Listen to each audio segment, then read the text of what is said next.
नमस्कार। अभय सिंह उर्फ आईआईटी बाबा, जो आईआईटी बॉम्बे से पास आउट हैं और एयरोस्पेस इंजीनियरिंग की डिग्री है जिनके पास में, और जिन्हें कनाडा में काफी अच्छे जॉब्स भी मिले थे, और अध्यात्म के क्षेत्र में भी जो बहुत आगे हैं, जिनके मैंने बहुत सारे वीडियोज या शॉर्ट्स देखे हैं, और उनके आधार पर मैं इस निष्कर्ष पे हूँ मेरे मतानुसार कि उनमें वास्तव में बहुत नॉलेज है। अब सवाल ये उठता है कि लोग उन्हें पागल क्यों कह रहे हैं? क्या लोगों का एक ऐसा ग्रुप है जिन्हें उनकी सत्ता जाने का डर है, या फिर लोगों की मान्यताएं दोहरी हैं? अभय सिंह जो ये कहते हैं कि ज्ञान के पीछे भागते रहो, कहां तक जाओगे, आखिरकार यहीं पर आओगे।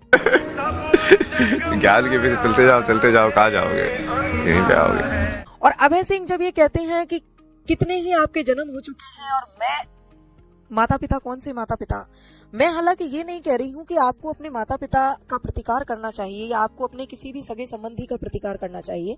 मेरा यहाँ पर जो मुद्दा है वो ये है कि अभय सिंह को क्यों क्रिटिसाइज किया जा रहा है, उनकी क्यों आलोचना की जा रही है, उनको क्यों पागल कहा जा रहा है। तो यहाँ मैं समाज के दोहरे दृष्टिकोण की बात करती हूँ। अभय सिंह यही कहते हैं कि आपके कितने ही जन्म हो चुके हैं और माता पिता तो आपको जन्म देने का माध्यम है, आपके असली पिता कौन है? भगवान है। और यही सोच करके मैं सिर्फ महादेव में विलीन होने आया हूँ और मैंने सब कुछ छोड़ दिया है। अब यही बात ओशो भी कहते हैं कि आपको मीराबाई अच्छी लगती है, लेकिन आपकी पत्नी यदि मीरा हो जाए तो आपको कैसा लगेगा? समाज का बहुत दोहरा दृष्टिकोण है।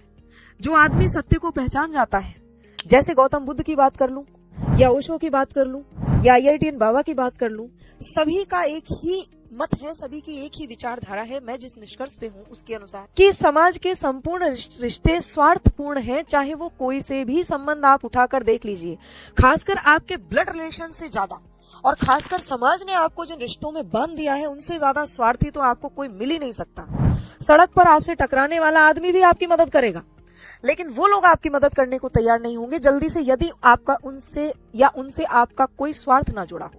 तो जब आईआईटी बाबा इस सत्य को समझ गए हैं और उन्होंने जब महादेव को अपना लिया है, और समाज भी तो यही कहता है ना कि आत्मज्ञान की प्राप्ति करो, सत्य को पकड़ो, सत्य के पीछे जाओ, और जब कोई व्यक्ति सत्य के पीछे जाने के प्रयास करता है, कोशिशें करता है, तो उसे क्रिटिसाइज क्यों किया जाता है, उसे पागल क्यों कहा जाता है?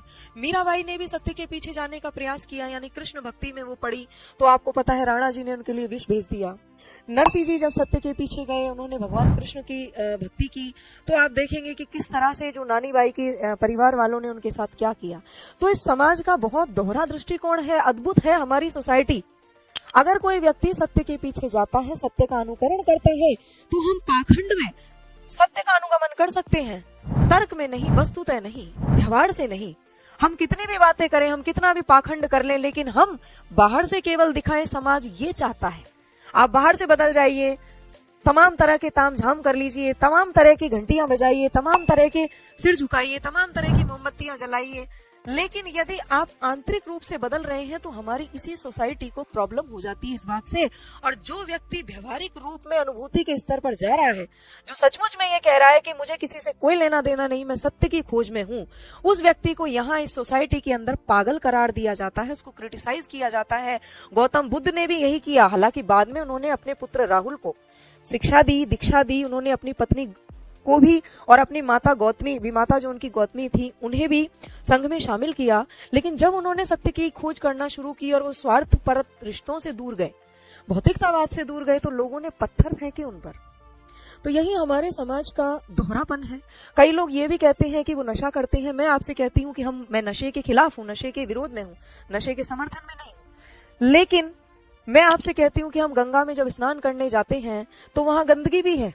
हम क्यों उसके गुणों को ही देखते हैं कि गंगा का जल इतना पवित्र है कि हमें पवित्र कर देगा? क्यों नहीं हम वहाँ प्लास्टिक की बोतलें, क्यों नहीं हम वहाँ परत पर बहता हुआ तेल, और क्यों नहीं उसमें जो राख और हड्डियां डाली जाती हैं, उन सबको क्यों नहीं नोटिस करते हैं, केवल उसके जल की पवित्रता को। मैं ये नहीं कहती कि अभय सिंह का नशा करना उनकी अच्छी आदत है, ये उनकी गलत आदत है, मैं इसके भी विरोध में हूँ, लेकिन ये उनका अपना व्यक्तिगत मैटर है।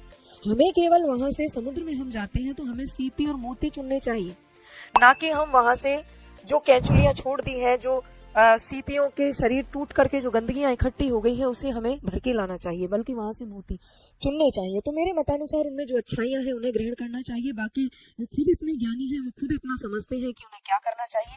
नशे की आदत मेरे अनुसार भी अच्छी आदत नहीं है। तो मैं समाज से, सोसाइटी से यही अपील करूंगी, आपके कमेंट्स का वेट करूंगी, क्योंकि आपके कमेंट्स मेरे लिए महत्वपूर्ण है कि इस तरह का दोहरा व्यवहार ना अपनाएं, पाखंड ना करें, तर्क करें।